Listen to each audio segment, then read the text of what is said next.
Hello everybody, I'm back again. I have spent the last few weeks out and about. I've given some lectures in Oxford and in Kent. I've been filming in Somerset and I've spent a bit of time with my family. And this week, on the way to the seaside, we paid a quick visit to some bottles in Skidbrooke in Lincolnshire. And I thought it would be nice to share that visit with you. As you will see, there is something really rather odd about this church. Well, Skidbrooke Church is set amid the fields of what is called the Lincolnshire Marsh, which is an open expanse of land, much of which was reclaimed from the sea in the Middle Ages. It is in the middle of nowhere now, and there is no village around or even near the church. There was once a village here, but since the Middle Ages, the main settlement within the ancient parish of Skidbrooke has been at Saltfleet, a mile to the east. From the late 12th century until the early 19th century, Saltfleet, with its haven, was a major English port. It was a royal port in the 13th and 14th century, and in 1359 it furnished 2 ships and 49 men for the navy of King Edward III. It was one of the busiest east coast ports in the 15th century, and its major trade was in the export of salt, which was produced all along this stretch of Lincolnshire's coastline, and the wool that was produced a little further inland on the Lincolnshire wolds. It was also used for the import of timber and pottery from the continent and coal from the northeast of England. Due to its relatively remote location, it was also a hotspot for smuggling, and there was a ready black market trade in brandy and other contraband goods coming into Saltfleet Haven. The medieval population of the parish of Skidbrooke with Saltfleet grew rich, and they constructed a parish church to match that affluence and aspiration, and it's an enormous great barn of a building. It was dedicated, perhaps in emulation of Boston, another great Lincolnshire port, to St Botolph. St Botolph was an Anglian saint of the 7th century who was the patron saint of trade and travel. So he was an appropriate patron for a church in a place that was growing rich on sea trade. As the haven at Saltfleet silted up and trade dried up in the 19th century, so the population and affluence of Skidbrooke and Saltfleet declined, and the fortunes of St Botolph's Church declined with it. The church was little used after the end of the 19th century, and in 1973 it was declared redundant and is now maintained by the church's Conservation Trust. As you approach Skidbrooke Church, passing through the fields, you realise there is something rather amiss with it. Although it has a roof, it has no windows.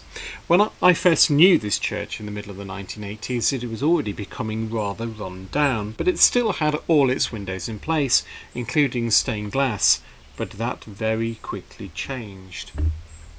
In the late 1980s, the church gained a reputation for paranormal activity, and it became known locally as the Demon Church.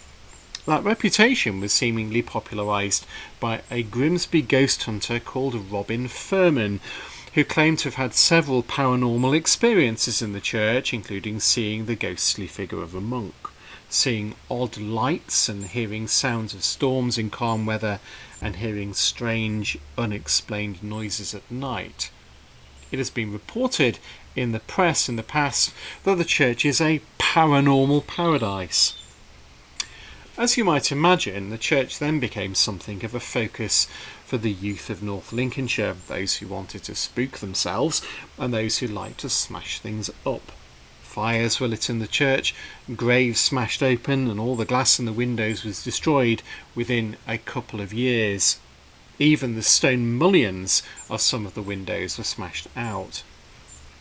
In the early 2000s, there were reports in the press that people were performing occult rituals here, and both headless birds and animals were regularly found in the church, and their blood daubed across the walls. It really was awful. This sort of behaviour does, I believe, continue there to some extent, though not as intensely as in the past, and the Church's Conservation Trust are not planning to reverse any of the damage that's been done over the course of the past half century. Despite my interest in antiquarian ghost stories, I honestly don't quite understand any of this. I've never found Skidbrooke to be remotely sinister whatsoever, despite its very isolated location. What I find fascinating about Skidbrooke Church is not all the paranormal stuff, but what this wonderful and now battered building can tell us about the history and the fortunes of the community it serves. The earliest parts of the church date from the first years of the 13th century, just as the port at Saltfleet Haven is developing. The south door with dog-tooth decoration and the south arcade with lovely stiff-leaf decoration on its capitals were the height of fashion around 1220 when they were constructed. The whole building, unusually for this part of Lincolnshire, is constructed of creamy white Ancaster stone, which was quarried in South Lincolnshire and which would have been brought here by sea through the port of Boston. This was an expensive option. Most of the churches in these parts are built of locally occurring green sandstone. The church was considerably rebuilt in the early years of the 15th century, which was of course the heyday of Saltfleet Haven. The nave was widened, the 13th century arcades heightened to create a vast and rather dramatic space. The nave was lit from above with a new clerestory. A large and spacious new chancel was constructed, and a hefty new tower, which provides a landmark for ships entering the haven, was constructed. There are few decorative features or furnishings in the church now, but what does remain provides tantalising evidence of the medieval people who lived in this place. Amid the modern graffiti, on either side of the 15th century east window are two carved stone brackets. One in the form of the face of a lion would once have supported an image of St Botolph, the patron of the church. There are several medieval incised floor slabs too. At the entrance to the chancel, where once would have been choir stalls, can still be seen the grave cover of John Thoresby, who was the vicar of Skidbrooke, who died in 1413. Perhaps he was responsible for the rebuilding of the church. Then at the head of the south aisle, where once an altar stood, is a rustic incised slab of the late 13th or early 14th century, which shows the head and shoulders of a priest who once celebrated Mass here, called Peter. The whole church has a forlorn splendour, but it is still an architecturally impressive building, which in scale and materials was making a statement, demonstrating the wealth that the port of Saltfleet brought to this place, and the pride of the inhabitants of this once affluent coastal community. Thanks for watching.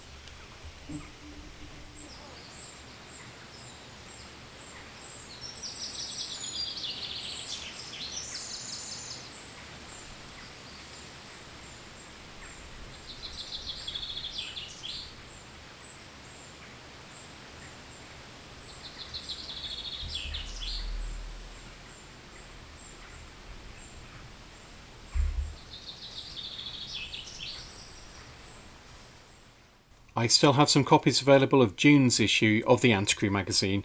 There are articles this month on the saintly cult of Henry VI and on the medieval tradition of the Woodwuss, the wild man of the woods.